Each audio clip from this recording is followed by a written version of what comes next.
बिस्मिल्लाहिर्रहमानिर्रहीम। अस्सलाम वालेकुम। आपको एक बार फिर से अपने चैनल पर वेलकम करता हूँ। नाज़रीन, मैं हूँ एडवोकेट आसिफ नदीम और आप देख रहे हैं मेरा A to Z tax consultant का चैनल। जी नाज़रीन, आज आपके सामने हाज़िर हूँ एक नई वीडियो एक नए टॉपिक के साथ। और आज के जो हमारा टॉपिक है ये है जी 7E के हवाले से, डीम्ड इनकम के हवाले से और FBR से क्लियरेंस सर्टिफिकेट लेने के हवाले से। क्योंकि अब जब भी आपको इंतकाल कराते हैं या रजिस्ट्री कराएंगे तो आपको पहले 7E की स्टेटमेंट जो है वो देनी पड़ेगी, FBR से क्लियरेंस लेटर लेना पड़ेगा। उसके बाद जाके आप अपनी जो है वो प्रॉपर्टी की जो है वो रजिस्ट्री या इंतकाल करा सकते हैं।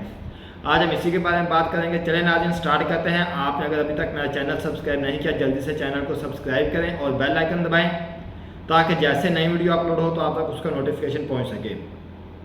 जी नाज़रीन, आज जिसके हवाले से बात करने लगा हूं मैं वो है जी इनकम टैक्स ऑर्डिनेंस 2001 का सेक्शन 7E जो कि डीम्ड इनकम को डील करता है। ये इंट्रोड्यूस किया गया था टैक्स ईयर 2022 में और 2022 और 23 के अंदर इसके ऊपर जो है वो सिर्फ लायबिलिटीज या FBR की, और बाकी अगर कोई बंदा कोई इसमें जिसकी इनकम जो है जिसकी जो प्रॉपर्टी है वो 2.5 करोड़ से ऊपर थी, वो इसमें ऊपर टैक्स देता था।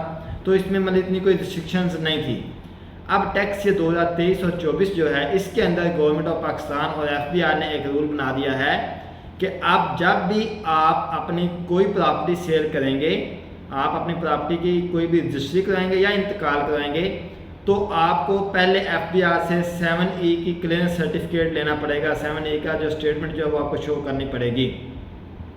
अब 7E क्या है? 7E है जी आपकी जो डील करता है डीम्ड इनकम को, यानी कि अगर आपकी या किसी भी बंदे की अगर प्रॉपर्टी जो है वो 2.5 करोड़ से ऊपर की वैल्यू की है, फॉर एग्जाम्पल अगर एक बंदे की प्रॉपर्टी जो है वो 3 करोड़ की है तो उस 3 करोड़ की प्रॉपर्टी के ऊपर जो है उस बंदे को जो क्या होगा, उसमें से उसकी 2.5 करोड़ जो प्रॉपर्टी साइड पे निकल जाएगी, बाकी जो 1 करोड़ की वैल्यू उसकी होगी उसके ऊपर तसव्वुर की जाएगी, डीम्ड की जाएगी, यानी कि फर्जी इनकम जो है ना वो एक तसव्वुर की जाएगी 5%, यानी कि 1 करोड़ बचेगा तो उसका फॉर एग्जाम्पल अगर चार जो है ना वो 3.5 करोड़ की प्रॉपर्टी है तो उसमें से 2.5 करोड़ निकलेगा, बाकी 1 करोड़ बचेगा।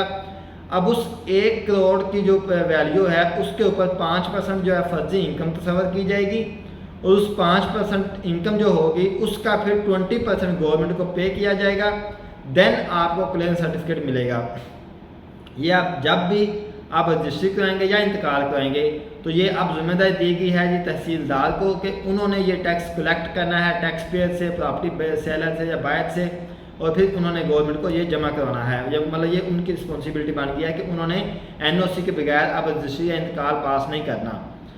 तो अब देखें इसमें जिन लोगों की प्रॉपर्टीज़ जो है वो 2.5 करोड़ की वैल्यू तक उनको तो एग्जेम्पशन है, लेकिन जिन लोगों की वैल्यू जो प्रॉपर्टीज़ हैं वो 2.5 करोड़ से ऊपर है, मतलब 3 करोड़ की है, 5 करोड़ की, 8-10 की है, तो उनके 2.5 करोड़ जो वैल्यू होगी वो साइड पे निकल जाएगी प्रॉपर्टी।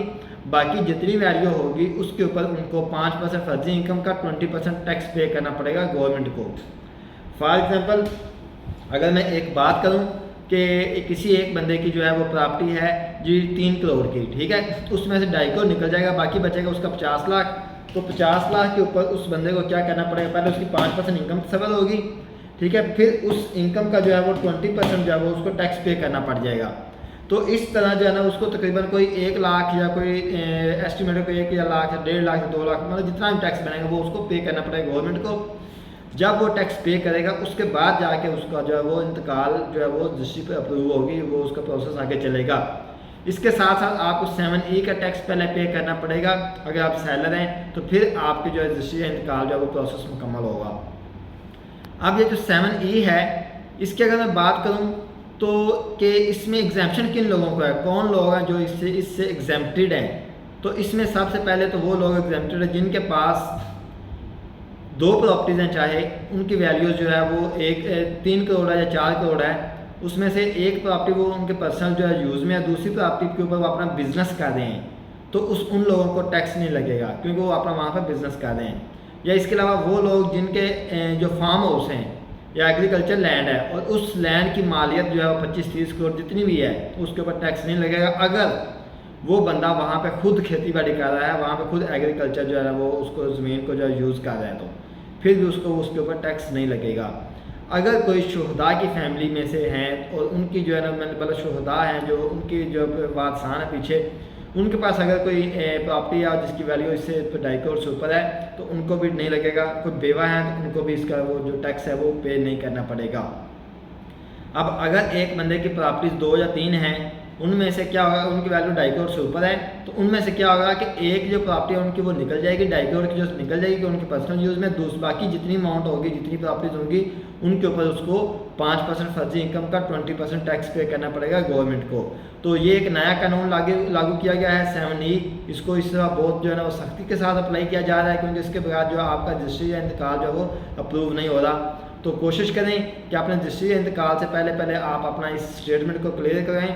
इसके अलावा ये है कि अगर ये अप्लाई कब होगा, ये अप्लाई होगा कि जब आप रजिस्ट्री भरेंगे, जब आप अपना स्टाम्प ड्यूटी आपकी भरी जाएगी, उस वक्त स्टाम्प के ऊपर जो अमाउंट लिखी जाएगी उसके हिसाब से देखा जाएगा कि आपके ऊपर 7E का जो टैक्स है वो अप्लाई होता है या नहीं होता। जी नाज़रीन, यही थी आज की वीडियो। इंशाल्लाह मिलते हैं नेक्स्ट वीडियो में एक अच्छे टॉपिक और अच्छी वीडियो के साथ। तब तक के लिए अल्लाह हाफिज़, अस्सलाम वालेकुम।